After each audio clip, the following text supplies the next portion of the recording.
Wait for it. Wait for it, and we're live. Hey, all you crazy sci-fi and fantasy fans. It's time for your daily dose of shenanigans over here at the Blasters and Blades podcast. Just a couple of nerdy veterans, a stabby chaos coordinator, and a chief shenanigator geeking out over our science fiction passions and fantastical fantasies. A place where magic is king, the sky is the limit, and space is the place. We are the podcast that puts the fun in dysfunction. So without further ado, we're going to dive right in. And first, I'm going to say, as you notice, the Nick, Stabby, and Chief Shenanigator are not here because this topic with the HaremLit author we've got to talk to today are genres that Jesse and I enjoy reading. And so I let him sit in because he would stab me later if he found out I didn't invite him. And you know, it's the short ones that are the angriest. So I'm told, I don't actually know how tall you are, but I'm just picturing you as like a little dwarf man. Like I'm 6 foot. I'm not that short. And on top of that, worst I'd do is bring an axe handle. I'm not gonna stab you. That's stabby. Larry Tree is over 6 foot, and I called him my favorite midget. So, fair enough. Fair enough. It's your personality that just reminds me of the dwarves, man. It's just angry. Excellent. And you want to hit things. Short in personality. Fantastic. Well, no, because you want to hit things. You're angry, and you like a lot of alcohol, so it works. Yeah, something like that. I mean, the only thing you're missing for the dwarf is the beard game. You got to get a little longer. Look, man, this is like 6 months. It just doesn't. It just, I don't know what part of my heritage ruined that, but I just can't. You just need to sacrifice another cow to Odin, and you will get it. I'll try that out and see how it goes. All right, next we got our guest, the one, the only, Mr. Daniel Kensington. Can you introduce yourself, please? I'm Daniel Kensington. I write the Warlock series, Harem Magic School Fiction. Outstanding. And so I actually found this guy because I went to him, not the other way around, because I read his books and I really liked them. The writing prose, dude, on point. And I'd never actually read a magic school outside of the harem. I think the concept is kind of fun. It was so overdone after JK came out that I'm like, yeah, whatever, that trope. And I never gave it a chance. And then I read yours and I'm like, it doesn't have to be annoying little kids.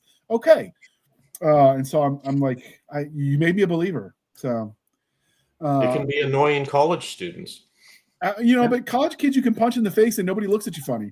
You punch a 12-year-old in the face and everybody gets their panties in a wad.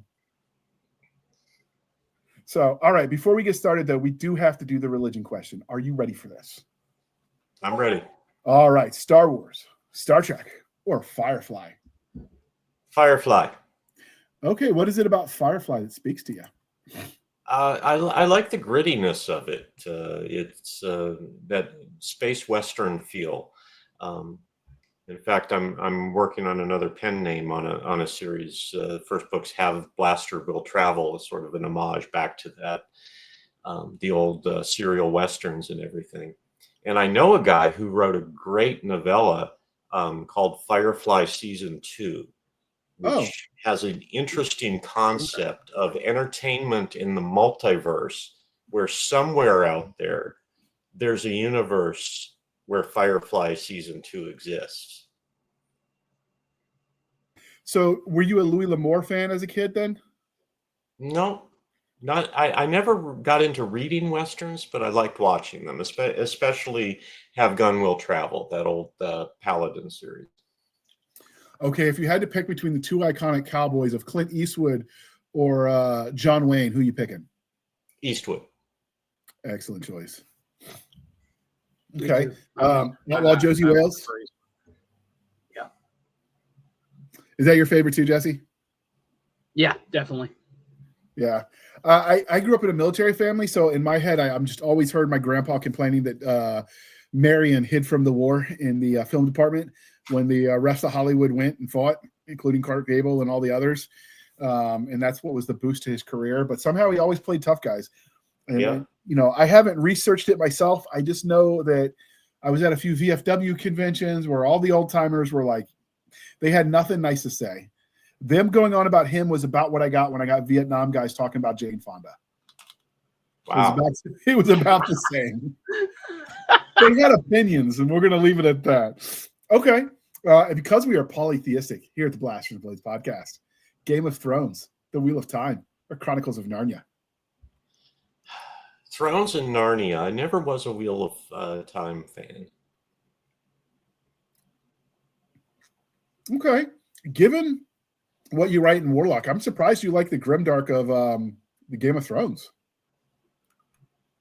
But I have a lot of facets to my personality. Apparently, you've got more that I need to read, clearly. It's the Warlock genre. It's killing people off isn't necessarily approved of by the readership, so I have to keep those tendencies in check. True, but I grew up in the South, and he just needed killing was a valid defense. That is. So, But Your Honor, you looked at me crossways. One of these days I want to see one of those like magic schools, but set it in like Louisiana and the Bayou.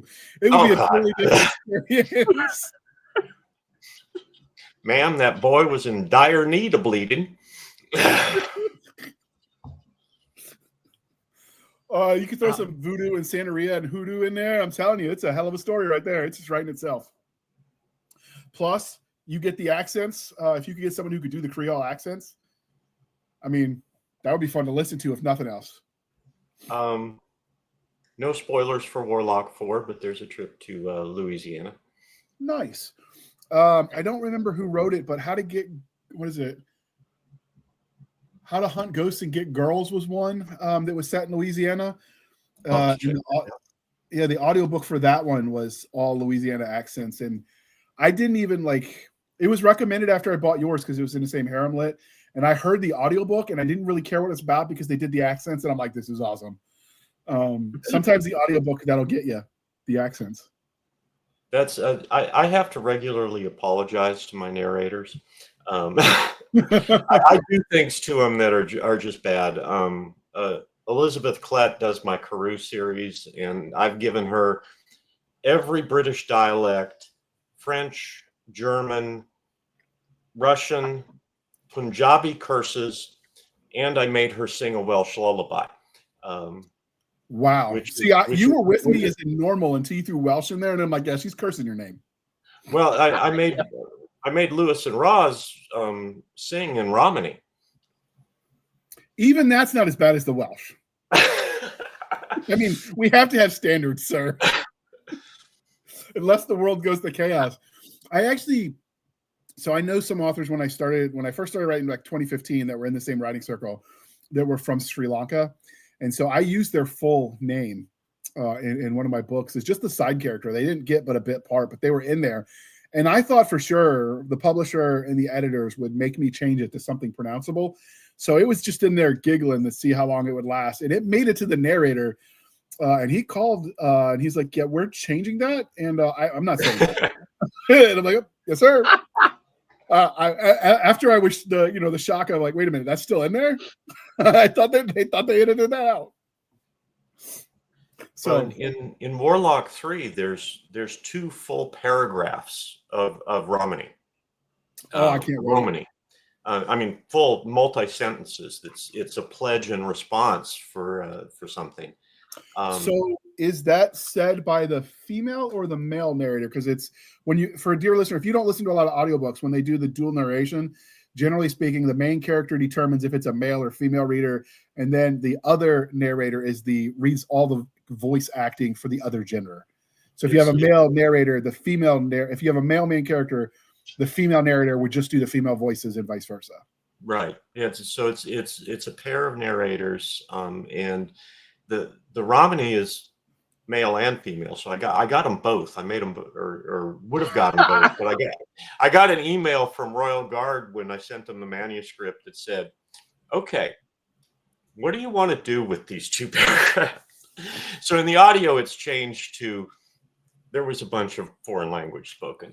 But in the book, I can do footnotes, so I can translate it there if some people want to read it, and try to get some additional emotional context in with that. See, now I want to go get the ebook. Normally, I'm audiobook only. I suffered a head injury in the war, so easier for me to listen than to read these days. But for something like that, it's worth the headache just to go look. So who was it that sent you the message? Was it Marcus Sloss, or was it his wife, or was it Cherish, the intern? It was his wife. Ooh. Yeah, I think she's probably the harder to sell than Marcus. I think there's been really kind. They're good No, people. but she just seems more like cracking the whip. Let's do this. Oh, You know. yeah. He's enough artsy fartsy, but you can get away with some stuff with Marcus. If you can sell the vision, Marcus is like, let's do this. She's just all business. So yeah. Okay. So one of the crying shames of adulthood is we stop asking each other the important question. So thanks to the generosity of our sponsors over here, the Blasters and Blades, we are bringing that back. And I'm going to ask you, what is your favorite dinosaur? I never had a favorite dinosaur. What? I never did. Well, let me think. JR's offended. Okay. So maybe I played with the Stegosaurus more than the others, but So did you have a favorite zoo animal then? I've always been partial to the big cats. I like them a lot. So did you watch the I'm never going to financially recover from this? No. The what was that? Tiger King. Tiger King. There we go. Oh, Tiger King.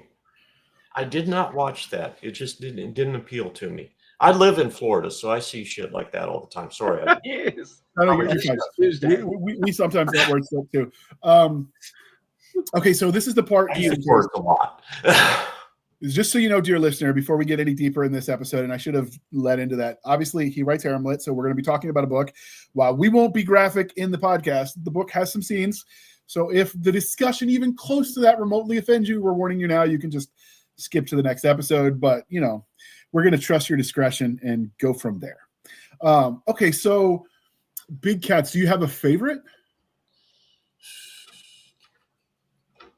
Tigers, probably. Maybe leopard. I was always a wolf kid. Like I always liked the canines, but for me, wolves. Because did you ever read any David Eddings as a kid? Yeah. When the grandfather, he wasn't a werewolf, but he was a shape shifting into the wolf. I like that. I was like, that would be kind of cool, and so I've kind of always wanted to do that. And ever since then, it's been all wolves all the time. So, but I mean, cat people make sense too because the big ones are kind of powerful. So there's a funny video floating around right now, and I verified this is real. This isn't one of those Sora AI videos. This woman from somewhere Midtown New York is in the mountains of West Virginia for a vacation at a bed and breakfast, and she's walking out to her car to leave, and she's walking around filming herself going, "Oh, here, kitty, kitty," as she's walking up to this giant mountain lion that's hissing at her, preparing to pounce. And the only thing that saved her from becoming dinner is the B&B owner probably has security because he suddenly runs out, "Get y'all," and he shoots at the animal, and it like skedaddles. And I'm just thinking, some people, Darwinism was right about some of it. Oh yeah. But this lady was going to go try to pet one of these big mountain lions. Yeah, I'm in Florida, and we have to continually tell people, please do not feed the apex predator that's in the water over there. Have you seen at all? Like, I know he exists because I've seen the pictures, but the alligator with the butcher knife in the head. Rumor has it, if you pull it out, you're the king of Florida. Yep.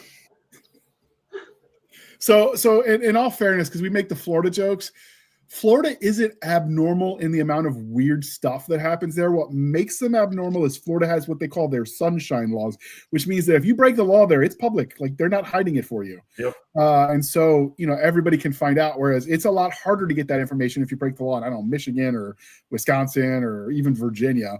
And so you know about all the weirdos. Although I will say there are some weirdos from Florida that you do scratch your head at. There was a guy that was driving drunk with a drunk alligator in the back seat and depleted uranium in the trunk. And I just had questions about what sequence of events led to that traffic stop, especially the depleted uranium. Yeah. How did you get the alligator drunk? That was the other question. And did you get them drunk before you got the depleted uranium or after? I have questions. I used to work for a company that did work for the county clerk.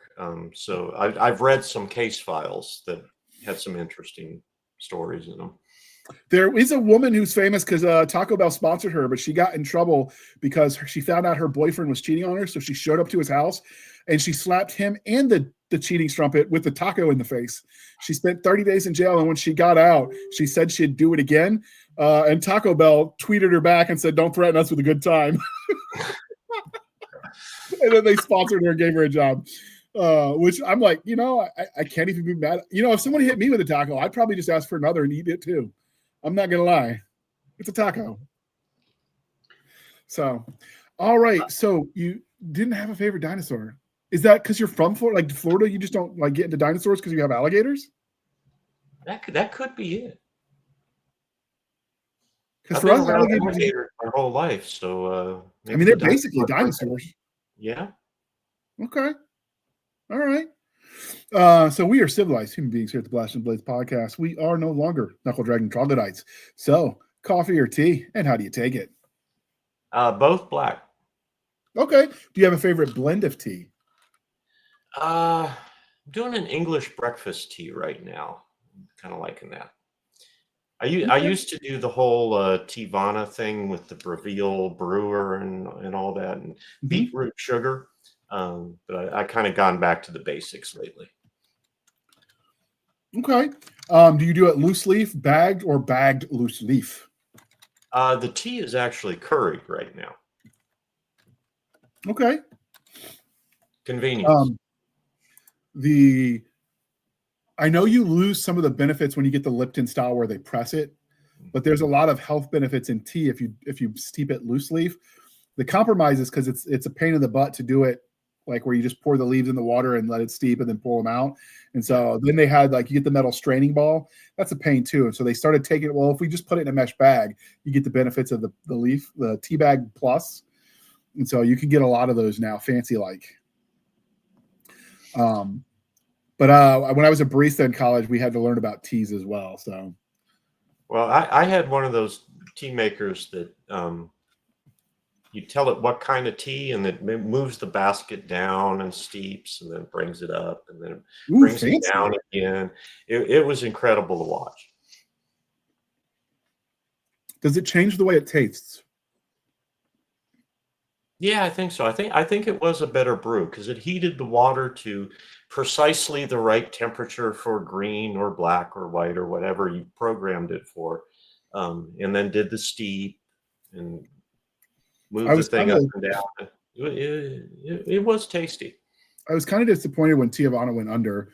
They got sued and they just never recovered. So they would sell you teas and they would oversteep it with at more leaves than they would tell you. I'm like, this is what it tastes like. And then you get home and you drink it and you're like, yeah, that's not what it tastes like. So then the tea didn't last as long as they said it would, because if you steep it to get the flavor you got, you're using it twice as fast. Mm-hmm. But they had one that tasted like big red gum, but it was tea. And it was the most delicious thing ever. And then they introduced me to German rock sugar, which is like little pebbles. It looks like crack. I'm just going to tell you, if you're carrying it through an airport, just be ready for a cavity search, but it's totally worth it. And some of you may like it and we don't judge, but that stuff is delicious. And if they had that, they might have actually won the world wars. I'm just saying, if the Germans had let themselves eat that instead of the speed they were doing, they'd have been happier. I was about to say, they already had amphetamine. So, right. Well, there's a funny story the Fat Electrician did, if you check that out, Jesse, about the, I want to say he was a Swedish soldier who captured some German. Yeah, he captured some German food and didn't know because he didn't read it, and he ate a month's worth, or maybe it was way more than one person was supposed to eat of their amphetamines, and somehow he skied hundreds of miles, took out a whole battalion, wrestled a bear, totally all documented, and he woke up and what happened? Yeah, when they got him to the hospital, almost a week later, his heartbeat was still 200. He was when they said wrestle the bear, I thought the Fat Electrician was messing with me, or me, like he knows me personally, but with the audience. And then he starts reading news reports. I'm like, holy crap. Anybody that's brave enough to wrestle a bear, even on drugs, I just don't want to mess with. That's somebody they were buying beer for the rest of his life. Every time he's like, hey, that's the dude that wrestled a bear. So now I want to put a Yeti in a story. Man, see what you made me do, Jesse? All right. So obviously you didn't start out just saying, hey, I want to write a book. Most people don't. You start off as a reader, as a consumer of all the cool things. So where did your love of speculative fiction start? Oh, as a child. We moved around a lot when I was a kid. I went to 6 different grade schools before I got to middle school. So we spent a lot of time on the road. My Military parents, family? they were hippies. Oh, cool. So, I spent a summer in a Chevy van, well, more than one summer in a Chevy van, traveling around the country. And so reading was it, comic books and books. That was the entertainment driving down the road. And that stayed with me always. What kind of things did you like to read, or was it just whatever you could get your hands on? Started with science fiction and fantasy. I moved on to thrillers later in life, and never got into the Westerns, but took a turn through mysteries. Yeah, anything. Your parents were just a generation or two too early, because if they did it now, they could film YouTube channels and call themselves RVers. Like, there are people that make their living filming themselves living in a van down by the river. Yep, Dad built the whole van out. We had a bed and a cooler, stand-up cooler, and cooking surface and everything. Man was ahead of his time. Yeah, and it was funny because when I got married, I took the kids down camping, and I told my dad that, and he was like, "Why? What are you talking about? Why? It's fun. We did it all the time when I was a kid. We went to Myrtle Beach and Key West," and he was like, "We didn't do that because it was fun. We did that because we were poor."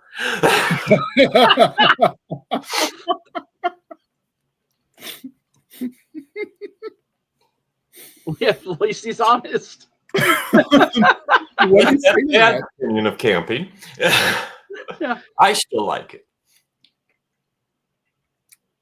What did you say to that, or did you just kind of let that one go? I don't know how you. Oh no, I laughed my ass off because he was right. We were poor. Okay, points to Dad. So, do you think the vagabond experience, it affects the way like you consume stories? Like, do you prefer stories that have other characters that live sort of a traveler style lifestyle? I mean, you've incorporated Romani into the Warlock series, for instance. I haven't read your other pen names, but now that I've seen your writing and I know they're out there, I'm going to check them out. But do you think that influenced your love of that kind of culture? I think it did, because a lot of my favorite books have to do with that, getting on the road and traveling. Yeah. Because if you look at it, people that were more, I want to say hidebound, people that were had more roots that didn't move around, the opposite was true. The people that were traveling were the ones that weren't safe. They were the strangers, the outliers, right? Mm-hmm. And you see that in some of their writings too. So it's almost like, obviously you write what you know. And so it's interesting to see it from the other side, because not that many people had that experience you had traveling around before the van life was a thing. So yeah, it was a great childhood. My mother once apologized, and I was talking, "What are you apologizing for? I grew up, well, you didn't have this and you didn't have that." And I was like, at 8 years old, I spent a summer working as a carny in Myrtle Beach, South Carolina. Who the hell else could have that kind of experience growing up? It was, I'd go and I'd do the ring toss, and they'd give me a big dog, and I'd carry it around like I won it, and then go give it back to them and win it again, so people thought they had a shot. You're the trap kid. That's fantastic. I was a grifter from an early age. You're giving away their secrets. And I come by it naturally, because Dad eventually became a timeshare salesman, so it was kind of in the blood. God. Well, you can get out of the timeshare at any time, honest people. Okay. Do you think you still like reading stories now about people that are on the move, or has your taste changed as you've gotten older? I think they've broadened, but I still like those stories of someone leaving home and going and traveling, and just being on the road, even just What was the name of it? I forget the name, but there's a book series that's just a guy who's a merchant traveling along and buying here, selling there, that type of thing. Okay. So with that, so you're traveling. There's a lot of like you said, van life, things like that. Where do the books come from? Do your parents swing by the bookstore and load up, or do you just kind of grab whatever shows up, or how you get hold of your fiction? Well, I had very little on the road. A lot of times we stop somewhere. Um, Back then, grocery stores had a large book section for the most part. So mom and dad would be doing shopping, and I'd be sitting there reading a book, and I'd pick it up in the next grocery store if I could and finish it. Okay. But um, spend some time in libraries, stuff like that. Got cool. So you wrote the Warlock series is a magic school. What is it about that concept that draws you in as far as that goes? Because I'm assuming you're close to me in age, child of the 80s.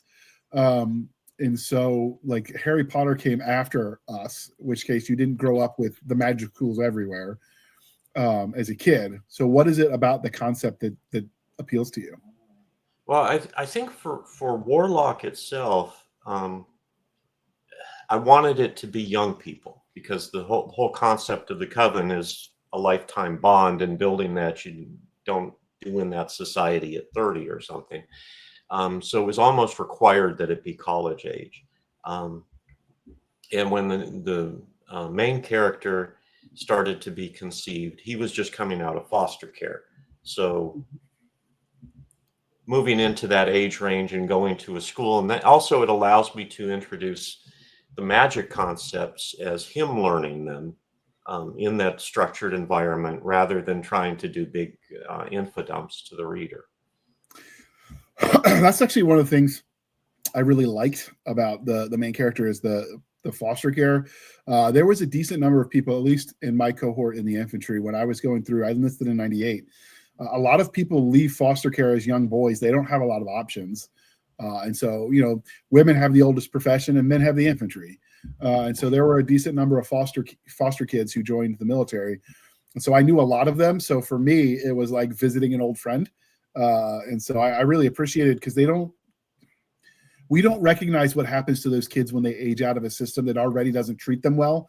The fact that they had a family that loved them in your story that was relatively nice to them already made him, stand out. And you even hint that in the story. And we're going to pause in a second for the commercial because we're already talking at this point about the book, so we might as well. But like the fact that you didn't shy away from most foster kids, their experience isn't great. I really appreciated that because most people try to paint it as roses or pretend it doesn't exist. I like to hear things like that. When I delve into something like that, that's kind of a more serious topic. It's good to hear when I got it right. That's one of the most gratifying things about my Karoo series, which is military sci-fi under the Sutherland name, is that I've gotten so many emails from folks who were in the military or are in the military. And when they say, yeah, you got that right, that means a lot to me. Yeah, it's that's one of those things that the really good authors can fake it because like Tom Clancy famously said when they thought he had a spy feeding him information and his answer was no, I have a library card. You don't have to be in to get it right. You just have to be willing to say, hey, there's stuff I don't know. Maybe I should do a little research. Mm-hmm. So, and I really appreciate ones that are willing to make the effort. And there are certain topics that you just recognize as an author, and we all do it, that you either get it right or you don't include it. Horse people, totally fanatical. You get that right or you don't include horses. Make them a Pegasus and let them fly and avoid the horse people. Gun people can get really fanatical. Make it a blaster so you can't get the details wrong. I'm just saying gun people are fanatical. And I'm told Warhammer fans are the same way. If you ever write in that universe, they are counting like the number of seconds per feet it flies for the bolts or whatever. I interviewed at a panel an author who wrote for Warhammer, and he said it was the worst, not the worst experience, but the fans were the most nitpicky of anything he's ever done in his life. Like he was breaking out a calculator to get the math correct to make sure the bullets flew per the calculations for the game. I can say from being a part of that community that when it comes to lore, there are people that are entrenched in the community that end up arguing with each other on whether they got the lore right or not. Like that is an incessant thing. And sword people, I will throw in with the gun people too. If you really want to get a sword person going, tell them the fuller is a blood groove, so that way it doesn't get stuck. And then watch their heads explode. I do that sometimes. I'll go on Reddit and do that. I'll make up a name so I don't have to stick around and get stuck with it, but it is fun to watch the chaos. I'm just going to say it's hilarious. It is not a blood groove, people. It's actually to balance the blade. The fact that maybe it makes it not get stuck and maybe blood could drain out of it, incidental to balancing the weapon. But yeah, there are just certain topics you got. If you don't want to get it right, you better just avoid it. And so I appreciate people that are willing to do the research. But now I was a historian by training, so like research is my bread and butter. I love doing it. Is that something where your career outside of writing helps you with your writing, or is this just something you've had to do on your own? No, the research was pretty much on my own. Outside of writing, I was a computer programmer for, well, up until last year, about a year ago. So it helps with logic, but not with the writing or research. So if you say it helps with logic, you must not work for Windows. Oh, don't get me started on Microsoft, man. Yeah, I just had lost a day of work because it decided to do an update because reasons. I don't know. So yeah, I'm a little salty at the moment. Okay. Well, we're going to pause for a moment while we shamelessly shill for the man, and then we're going to dive in. And since we've been talking about the book, we might as well make it official because I really loved it. And you're going to love it too, people. Gunnery Sergeant John Doe is frustrated. He didn't join the Space Corps to be shuttled around in a ship. He joined to fight. So far, he has only seen a few skirmishes. He itches for a fight, something he can use to impress his junior Space Marines, as well as use to pick up chicks. Now that he's aboard the USS Big Stick, he hopes things will be different. The Space Federation has defeated their longtime enemy, and has decided another war was just what the people needed. One was intentional, the other was not. Either way, Gunny is excited. Now Gunny and the rest of the ship's crew must fight for their lives against an enemy none of them saw coming. What could possibly go wrong? Dive into the Vacuum Suck Hard Adventures of the USS Big Stick by J.R. Handley and Chris Winder, and find out for yourself. All right. Thank you for sticking with us to that commercial interlude. And so we are here to talk about your Warlock series. So this is obviously the first book cover. So do you contract the covers yourself, or since you published through Royal Guard Publishing, did Marcus and his fine team over there do them for you? So Royal Guard does the audio. Okay. And I self-published the ebooks and the paper. The cover actually was one of the many things that went perfectly with the release of that book. In that's not the cover that I originally had. I originally contracted with another cover artist and got something that was kind of what I wanted.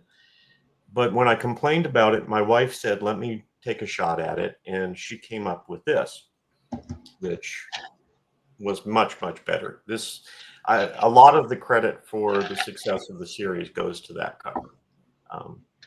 Because not only is it a gorgeous cover, but I think it captures the tone of the book. And that's important. So people get what they expect and don't get something that they weren't expecting. And this is a perfect cover for it. It feels like the cover is about to move. It has that like stop motion effect, which I really think is just cool. I like the effect that you did with the books over here. That just feels like they're actual real books. You see the writing on the spine. You see the actual leather bracings on the side that most of the time they don't add those little details that make them look like actual leather hand bound volumes. And it's not uniform, which is true of old style books, which just adds to the effect, which I really, really appreciate. Because I'm a sucker for books. My my undergrad internship, I was working in the preservation department, so I spent a lot of time working with old books. And so I really appreciate the attention to detail on the books. I know other people were looking at other assets, but for me, I went straight to the books. Well, So, and I'll compliment it on it being a distinctive character, because a lot of harem you end up with like 42 same book. novels, and all of them, the only difference is their hair color, and you're staring at the cover going, who is that, and trying to figure out like which blonde that is. But this is very distinctively one character, and I appreciate that. Thank you. Now, the other covers, there's something to be said for that, because most people don't look at the cover and think for a character or a scene from the book or something. It's more the feel. It's more the just get them to look at the blurb. And other covers in the genre have that similar look, but that tells the reader what to expect. yeah, I thought the covers looked good. I don't know if this is just looking weird on my screen or if StreamYard hates me. Are you seeing the full cover? Mm-hmm. Okay. Yeah. The second cover does the same thing. You see a distinctive character. You still get that motion effect. You still see the libraries, because obviously it's a magic school, so the books are important. So you focus on that in every one of the covers so far, which I appreciate. This character looks a lot more intense, and it fits with the character it's supposed to be in the books, which is cool. And I really love that. I've listened to this first two a couple times, just because I listened to a friend of the show, Garret Zeinen. I really should figure out how to pronounce his last name.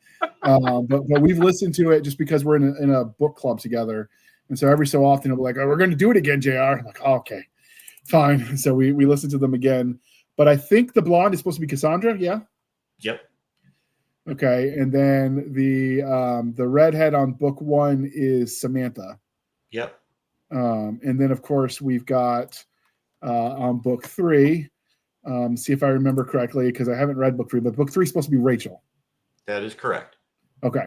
But again, so this one is the other part of that is book three isn't in a library, but the scene that you show on this image is the nature scene where, of course, if you're going to have witches doing witchery, like you've got to incorporate Mother Nature.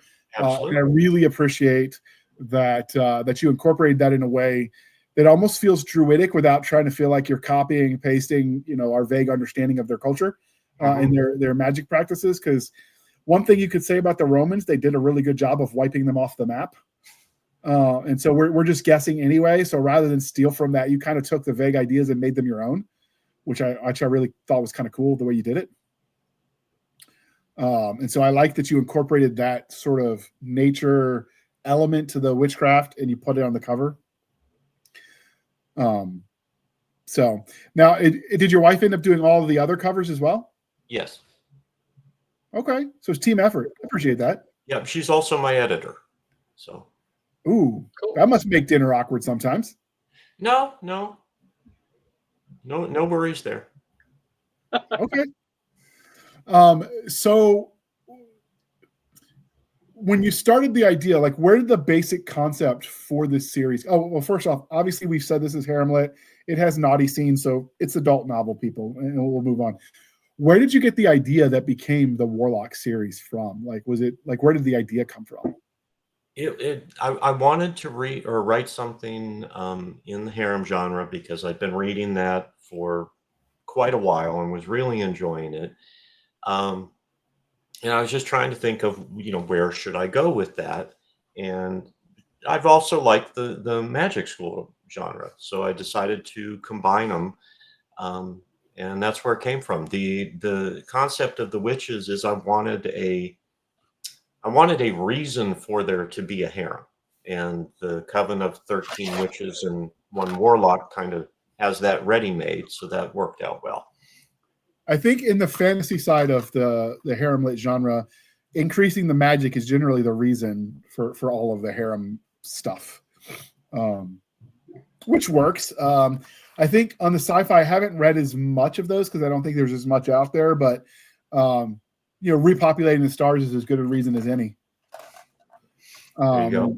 So, one of the cool things though that you did with this series that I haven't seen a lot of authors do to the degree that you did here is this series with some of the characters and the concepts is you kind of set yourself up where you have the potential for merchandising that I really thought was kind of cool. Well, do tell me more.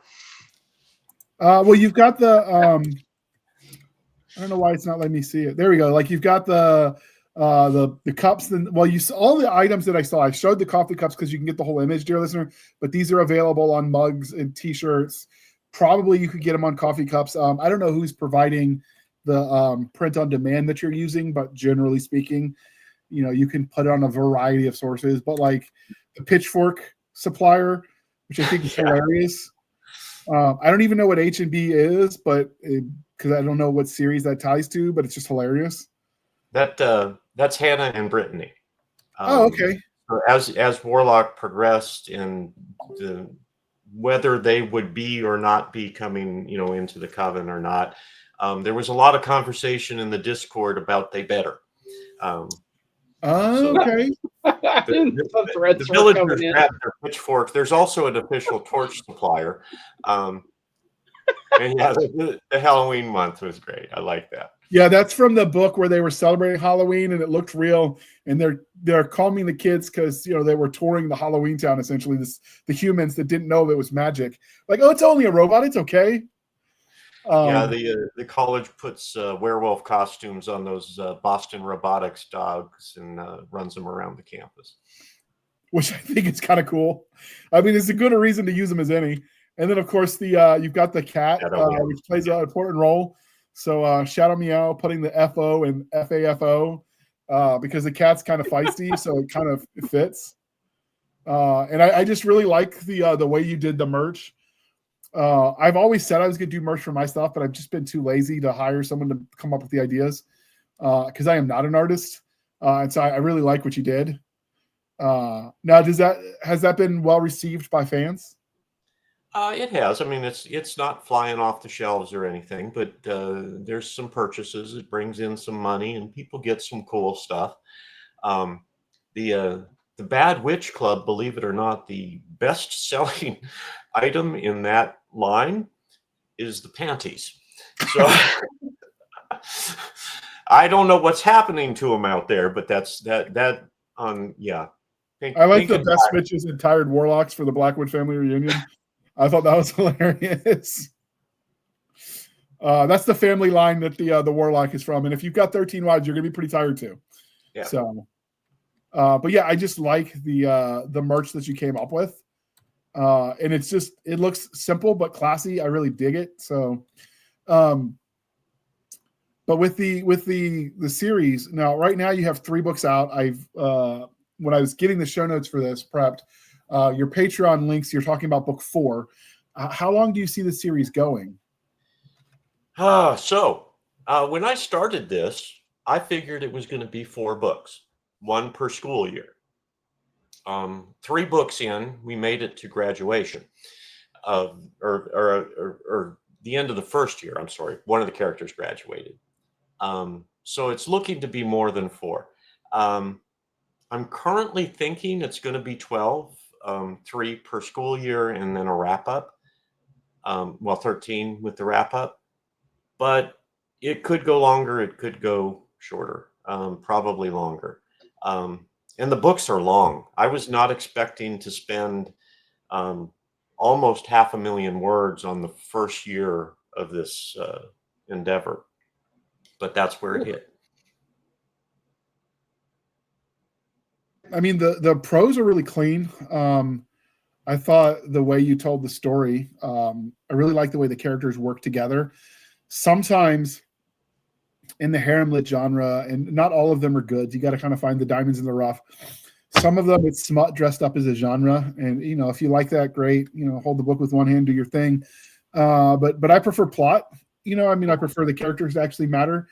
I just like that it's lighthearted and it doesn't take itself too seriously. So like Noah Ash, the main character, he never felt like he was just a cardboard cutout for the rest of the intimate scenes to happen. So what was the inspiration for how you evolved Noah? They just evolve. All of the characters just do that. I discover the characters as they show themselves to me. Samantha was not supposed to be a love interest when she showed up. She was going to be a quirky sidekick. She said no to that and changed things around. So a lot of other than the broad strokes of the overarching plot, I don't know what's going to happen until I write it. I get into a scene and the dialogue starts flowing and the characters say shit and stuff just happens. Okay. Is that the same for your other writings? Does Harem write any different, or are you're still Discovery or pantsing that too? No, still pantsing in everything. Harem writes a little different in the fact that what I've discovered is the genre gives you a lot more room to explore the characters. This would never be traditionally published. Forget about the content. The first book in the series is 140,000 words. And in the second book, I spend 6,000 words on a date. There's not a lot of other genres where you can do that, and the readers want more of it. They want to live daily in that world with the characters because they're that deep into it. It's very freeing as an author, because I don't cut things when I've written. I add to them always. So if I had written Warlock 1 at 140,000 words and had to cut it back to 90 or something like that, I wouldn't have been able to do it. And I will say that for those, I know some people that will read some stories that have naughty scenes in them, but they don't like those scenes. They'll skip through it. Some books, if you skip those scenes, there is no story. This is one of those ones you could skip those scenes and the story still stands alone. Those are just sort of spices to the flavor palette. So I really appreciate it. One of the things that Harem does that you don't see as much anymore is the team angle that you get with the Harem, because a lot of times it's all about loner characters in a society that's increasing in a society outside that we all live in, that's increasingly atomized, where it's sort of every man for himself and teams just don't happen. But I grew up playing team sports. I did the military. It's all about teamwork. So for me, a genre intentionally built around the concept of, we're all one team. Different team than what I get when I read my mill fantasy or my mill sci-fi, but it's still the same appeal. You get that in the HaremLit as well, which I think actually is part of what makes the genre work. Yeah, absolutely. And one of the things that I try to do is, each of the girls has different capabilities. She's good at certain things. Sam doesn't have a lot of magic, but she can shoot a shotgun. Cassandra is really good at a particular type of magic. And so they work together as a team to solve the problems, not just being there as window dressing for the main character, say, to solve all the problems himself. In fact, I think Noah is along for the ride in a lot of the instances, and the girls are really taking the action. He's just there to kind of direct. One of the things you did with Samantha, though, is you made her from a royal, blue bloody kind of family, like not literally royalty, but like she's from one of the established lines. And you can't get more established sounding than a name like Samantha Prescott. Like that has tiaras and debutante balls written all over it. As far as in personification of a name choice as an author, like, dude, you nailed it with that one. I did some debutante balls when I was in college where I had to be the escort, and I might have known someone like that. Yeah, so the concept of the witch families in the series is that witches were always, the downtrodden and everything. But in the New World, in the United States, or even before it was America, that privilege of privacy that used to belong to the nobility over in Europe came with wealth. And if you have magic, you can get wealth, and with wealth, you can get privacy. And so I think you'll notice some similarities between the family names and the Gilded Age or the robber barons or things like that. We've got a Hearst in there. Well, that's the other part of it. When you tie yourself back to the Salem witch trials, I mean, there are established family lines there. When you talked about, like, you know, the way you handled your information because he didn't have experience, because he was cut off from his family. And one of my reviews that I wrote for book 1, I put, the fish out of water storytelling allowed us to learn about the world with the main character. The setting let the author give all kinds of backstory in what felt like a natural way instead of info dumping. So I agreed with your assessment of yourself. Because I really did like it. I thought the prose worked too. On the one hand, you were flowery where it needed to be. On the other, very workmanlike. Most authors are one way or the other. I've yet to see someone mix the two the way you did. And it surprisingly works. I wouldn't have thought it would. So I was impressed by that. What about you, Jesse? You just finished book 1 for this interview. What were your thoughts? No, so I very much enjoyed the book. I did not realize how long the book was, which I would say is a compliment, because I read it quickly. I think it took like maybe 3 days, and I was, working. Like, it was like 3 work days, so I had to work. I had to get some of my own writing done and things like that. But just relaxing every evening, I tore through it pretty quick. I will say I find it interesting how much I enjoy a series that, at least in book 1, is not very action oriented. I talk about on here all the time about how I'm the action author, about how stuff has to blow up, about how my fix for, I don't know what to do here. Oh, well, I'll blow something up or shoot somebody or, something along that line. I will say Warlock doesn't have a ton of that, at least not the first book. But at the same time, I was never bored, and I never wanted to put the book down when I needed to. So that's the beauty of the slice of life storytelling style. It's surprisingly, it's the same reason Legends and Lattes is so enjoyable. Mm-hmm. Yeah. Now you mentioned. Go ahead. I was just gonna say I'm looking forward to book 2 with that little minor spoiler of what happens with Cassandra, which I could already hearken, but I'm interested to see how that happens. Because I'm waiting. I'm going to be getting to book 3 soon. But so one of the things that was kind of funny that I kind of enjoyed, and I don't know how your narrator felt, but the male narrator is the guy. His name is Louis Alexander. You wrote a song that he had to sing for the spell stick, which is their version of lacrosse. Where instead of just throwing lacrosse balls, they could also throw spells and magic and such. As far as this magical game goes, Quidditch was kind of boring sounding. This sounded actually kind of cool. Oh man, this is sick. I want a follow up where the coven is the spell stick team. Like, and it's just all these like A-type personality, like super competitive, lacrosse ladies. And the coach for this one, if you guys have seen the movie, I know, don't come at me, but if you've seen the movie Starship Trooper, when you've got the drill instructor and he's like, well, why do we need hand-to-hand combat? We could just push a button. And he goes, put your hand there. And he throws the knife at him. You can't push a button without a hand. And he's like, medic. That's kind of how their coach approaches people getting injured in the game, right? He's like, we roasted half your face off, medic. And then they go about playing because, who cares? That's it. Game on. Right?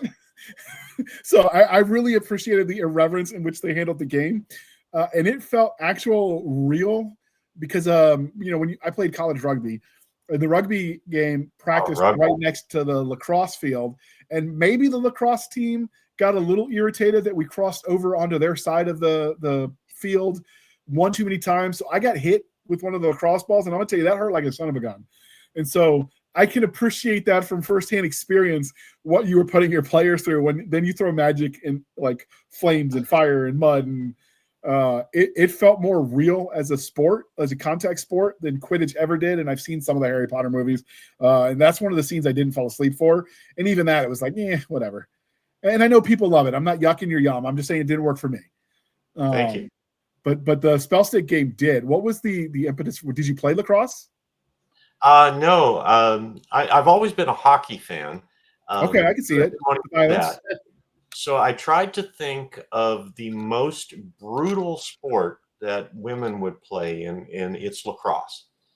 Yes. Women's college lacrosse they're mean. It was the female lacrosse team that pegged the ball at me. Come think of it. Yeah. So that tracks.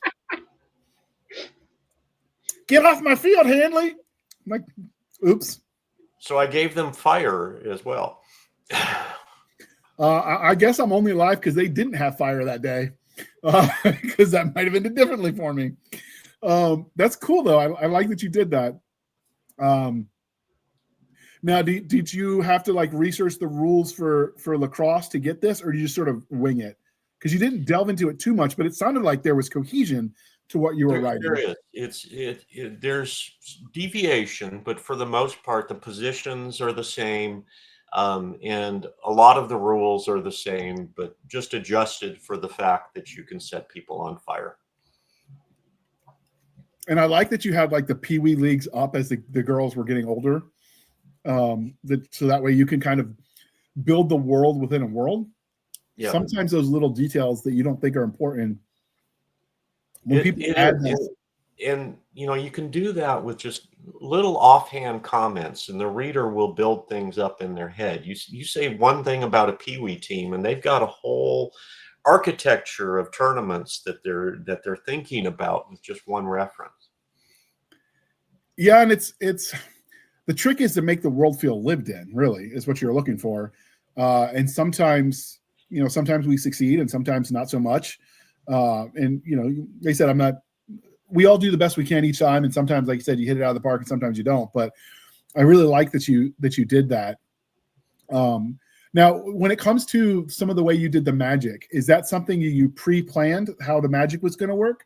Or is that something that you made up as you went? Like, what was the basis for your magic? Well, I wanted to do something with emotions being the source of magic. In fact, the original title of the series was going to be Auramancer. Which I'm glad I changed. I think Warlock works a lot better for this series. Maybe I'll revisit that title with something else later. But I knew that I wanted the emotions and sensation and experiences to be the basis of the magic system, and just went from there. It's not fully fleshed out. I'll make more stuff up as things go along and I need it, but it seems to have worked really well so far. It's at least been consistent. Okay. Well, JR brought one thing up earlier that I wanted to also offer compliments on when he was talking about, like, hey, some harems are just sex and there's not a lot of plot, and then other ones like you can kind of skip the sex scenes and still have a really good plot. I would say this is the one harem story that if you skip the sex scenes, you're missing part of the plot. Like, you are legitimately, you're going to miss some really important details here if you skip those over. So I tried to do a couple of specific things with the spicy scenes. Number one, I didn't want it to take over everything, and I still have concerns about that. With the fact that the Coven is going to be 13, that's a lot to give screen time to during the course of a book. But I'm trying to limit the spicy scenes to no more than 10% of the book. Have them be so you can skip them and not miss something entirely, but they build a lot of character development and other things in relationship building. It's not just, okay, let's go have sex. It's, we're going to do this and learn something about the characters or progress them in some way. So one of the things that since you mentioned the sex scenes in the first book, because I was clocking it just because I was observing, I have a pen name where I write my own stuff, which we won't say on air. But you were at the 75% mark before you even got to the first sex scene in the first book. Yeah. And he was a virgin at the beginning, which makes sense, given he's raised in the system. He doesn't have a whole lot of privacy. He shares a room with a bunch of other kids in a house that's overcrowded. Not too hard to cotton on to the idea that he might not have had the opportunity with the ladies. And when you're poor and you're wearing, hand-me-downs, it's kind of hard to have that swagger that's going to get you ladies as well. So like it all worked. But basically you're watching him sort of learn and grow, where he goes literally from 0 to Chad as he learns. And it felt natural, but it was also kind of that power fantasy for every nerd that's reading this book. It's like, that could be me. And I'm there for it. Like, good for them, right? Like, rock on. So I appreciated that. And then the way you made each of the girls' interests, at least for the first 2 books, different enough that you created the personality and the intimate acts to be different as well, which built the character, and it fit with the magic that each individual had, which powers the emotions and all of that. Like, I thought all of that tied together really, really well. And like, one of the things I really enjoy when an author does is we'll use elemental magic as an example. Like, everyone knows, oh, elemental, I can, bend water, air, whatever. But like, then someone gets creative and like, well, what if I pull all the iron out of your blood? What does that look like? And you kind of do the same thing with the concept of emotional magic. Like, you start playing with what that looks like in creative ways, which I thought was kind of cool. Is that something that you kind of did on the spot, or did you plot this out? Like, what's your writing process? There's very little in the way of plotting. A lot of times I'll know, I know how a book's going to start. I know how it's going to end, and how we get between the two.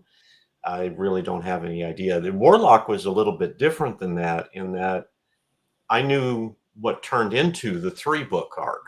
I didn't know how book 1 was going to end or how book 2 was going to end, because they were supposed to be, the 3 of them, 1 book. So where to split them was a tough choice. But the details of the magic system, other than that it was going to be emotion based, I found out along with Noah when Mel explained it to him. So one of the things that you did with that, because you gave him the fish out of water, because he knew nothing about it going into it, which is a good venue to explain things to us as the reader, you definitely made Noah the living embodiment of fake it till you make it.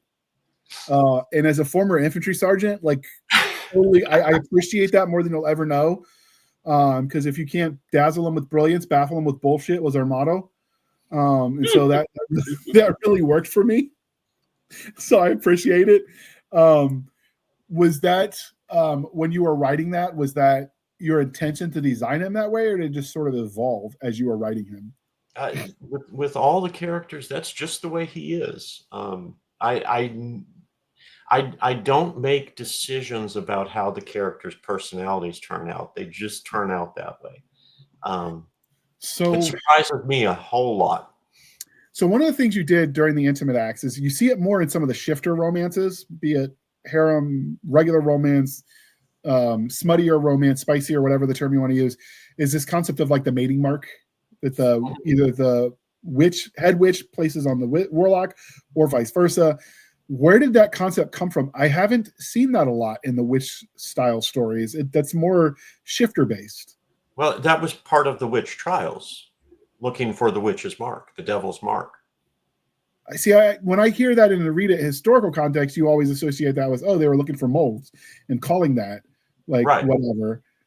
So you just took that concept and just played with it. Said that the mark is there, and as a witch's mark, because the warlock placed it there as part of the binding process. Okay.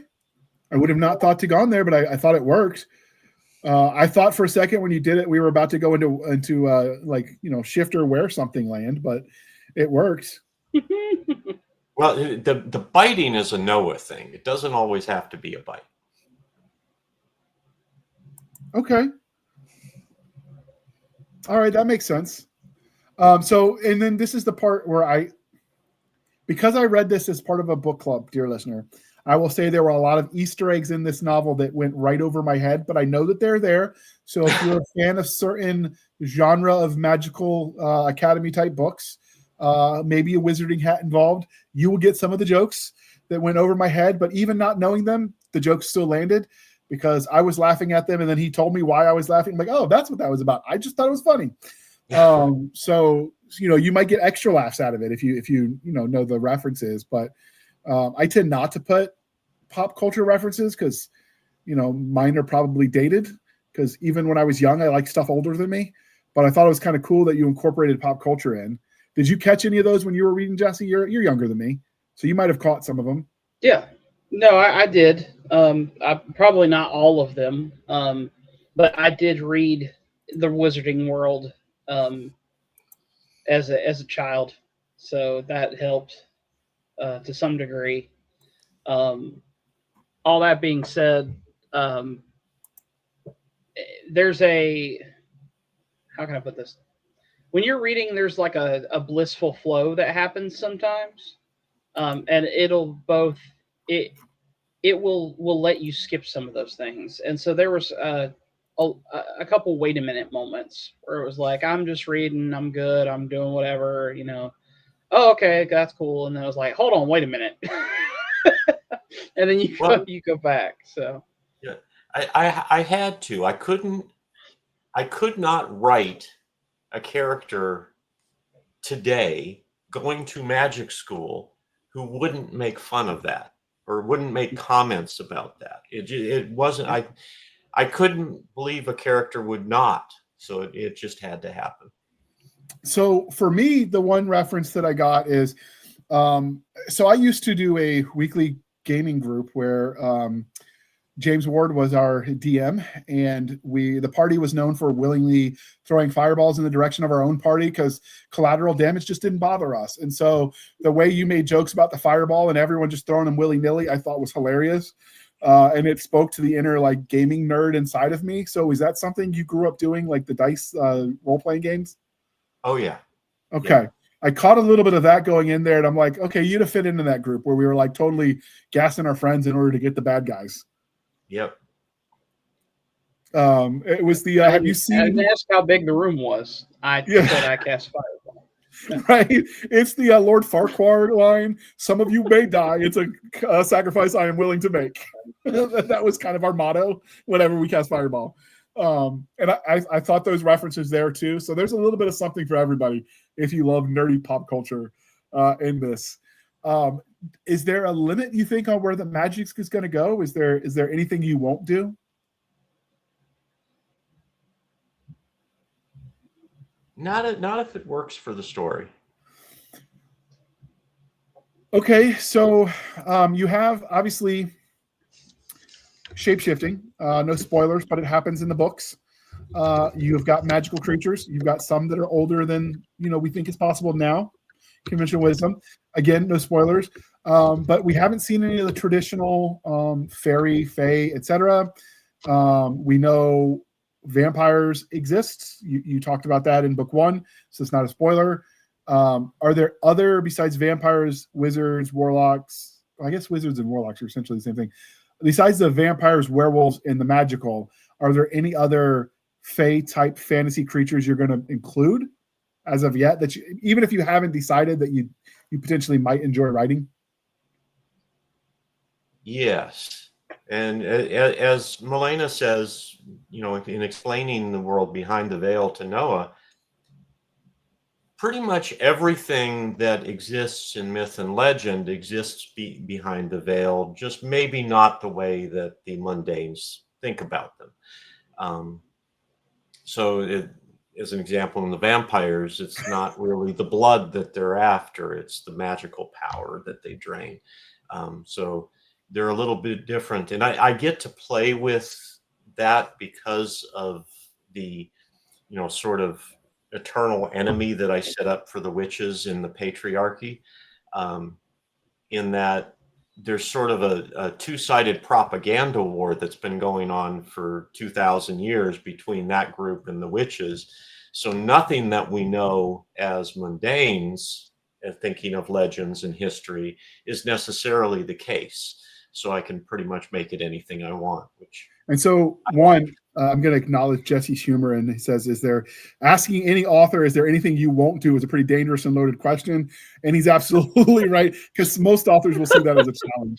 Having said that, I will say that one thing I love about the HaremLit genre is it is very apolitical. So when he's saying the patriarchy, he's not talking about it in the context it's used by modern day feminists against whatever they're using it against. We take no stand on that one way or another. It is exclusively in the intra-world context. And if you look at a feminine-run witch society, which is as it's written in the Warlock series, it makes sense that their enemy would be a patriarchal system because it's yin and yang. So it works in system without it ever feeling like, oh great, here's the real world again. Next, you're gonna tell me who I should vote for. None of that ever happens, and that's one of the reasons I love this genre. But I did get to use the line, "Fight the patriarchy." You did, and I laughed. I'm just saying it's not like, because people are so jaded about authors feeling the need left and right to throw their politics into everything. I'm more of the Michael Jordan school. If politics isn't your business, keep your business out, or keep your politics out of business. Or I'm butchering it, but the gist of it is, unless your business is the politics, shut up and do your job. And that's my approach, because I like everybody's money. So anyway, back on track. So is there anything, like, we could take it back a step, so it's not specifically the Warlock series. If you were going to write any magical creature, which one do you get the most excited about the concept of throwing into a book? Oh, any magical creature. I cannot pronounce it, but I would like to do something with the Indian tiger demon, Rakshasha. Rakshasha. I could pronounce it if I could see it, but I don't have the word in front of me. But there's a tiger trickster type of demon in Indian mythology that I'd like to play around with. Cool. If I'm going to include it's not even magical creature, but if I was going to include a fictional one, I like the Khajiit from Skyrim. They crack me up. Okay, so you suspect that this is going to go longer than 4 books. What? So you're looking 13 partners, so 13 books potentially. Potentially. So that's a fortuitous number for a book about witches. Yep. And that would go along with some of the things that have happened in the series, and that the things have just kind of worked out. And so 13 would be a number that would work out for me, I think. So one of the things that, and this is my last prepared question, one of my last ones. So when you start the guy's Noah's introduction to magical powers, he doesn't know he's using it. That totally works. I've seen that done in a lot of genres, be it normal or otherwise. When you had him use it the way he did, defending himself against, like, he's having a really bad, no good kind of day. And then someone's about to take his backpack with all of his worldly goods. And he's like, you know what? Not today, Satan. When you wrote that, what made you decide to go there? Because not that many people have been that down low enough that they can understand what that feels like. But I was definitely feeling it for Noah that day. I hate for the answer to be the same, but that's just how we got there. It wasn't planned. Noah turned down the alley and someone was there. There's the old term or the old saying for authors, when you're in doubt, have 2 guys burst through the doors with guns. And this was a guy with a knife just showed up, and that happened. Jesse, this is officially our Robert Frost interview. They ask him about the poem, The Road Less Traveled, wanting some deep metaphor. And he's like, no, I was literally taking my dog for a walk, and we wanted to go on the path no one else was on, so we'd just be by ourselves. That's cool. Sometimes the curtains are just blue. Right. Sometimes the curtains are just cigar, and a cigar is just a cigar. Yeah. Okay. I'm about it. Honestly, So, I think that's more common than people give credit. So my last question for you, and then I'll turn it over to Jesse, is, of all the magic you created in the Warlock series, which magic would you want for you for daily life? Oh.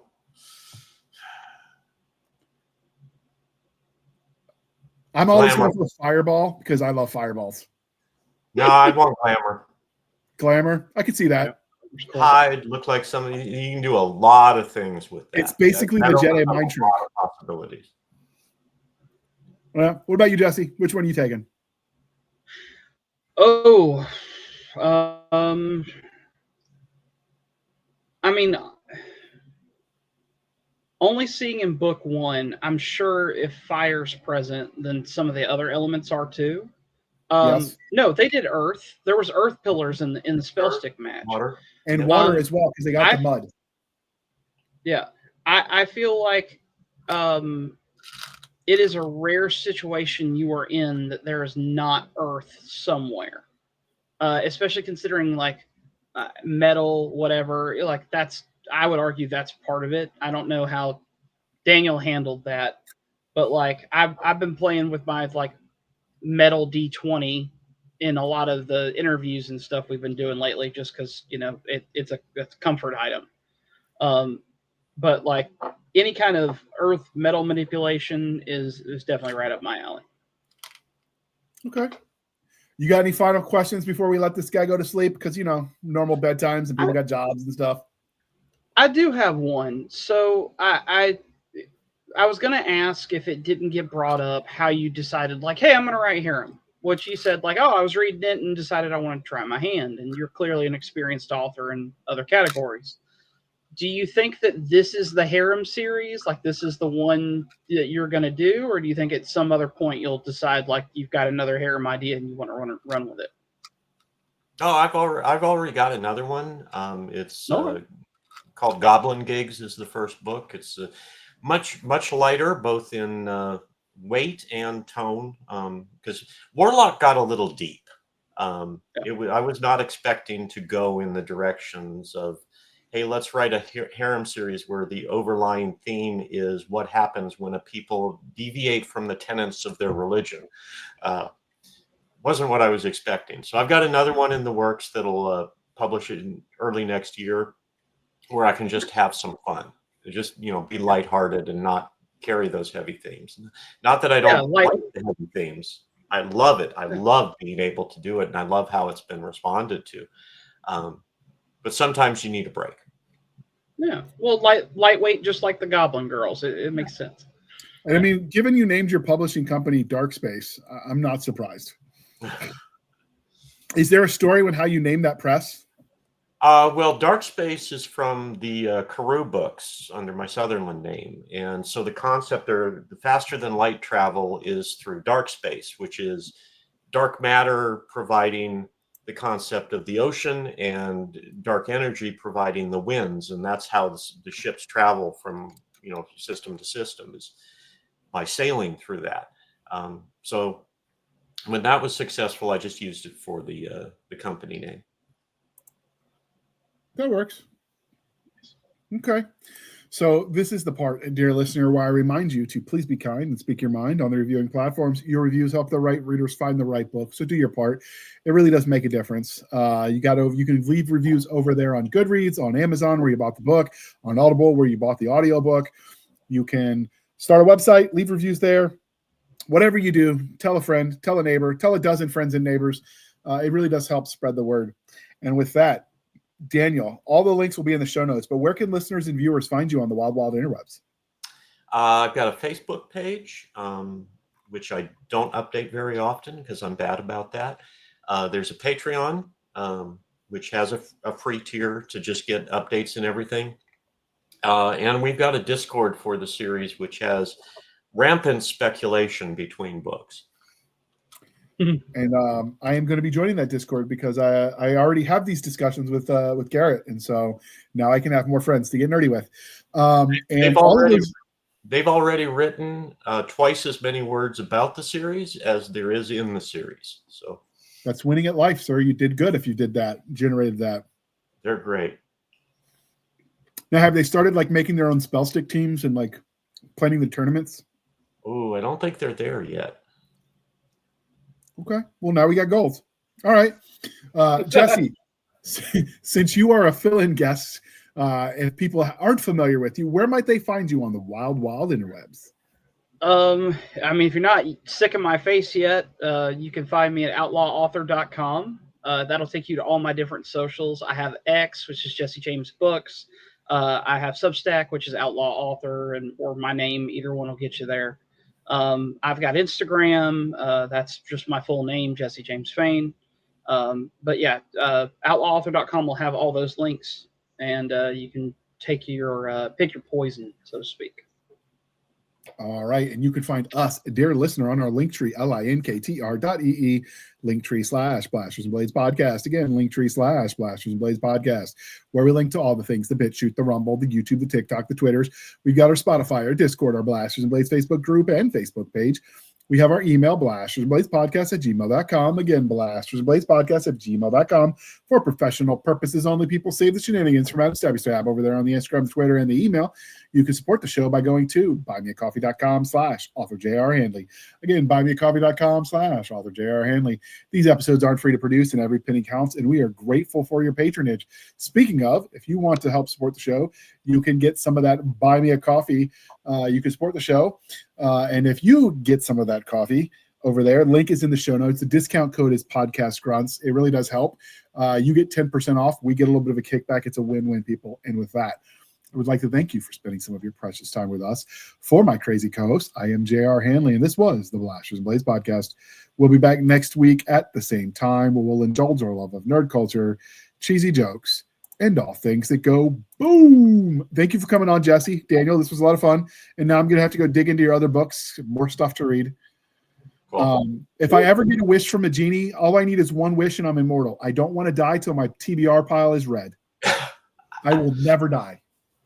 Yep. And that's just how I get immortality. All right. With that, I will hit the end button, people. Thank you for sticking around, and have a nice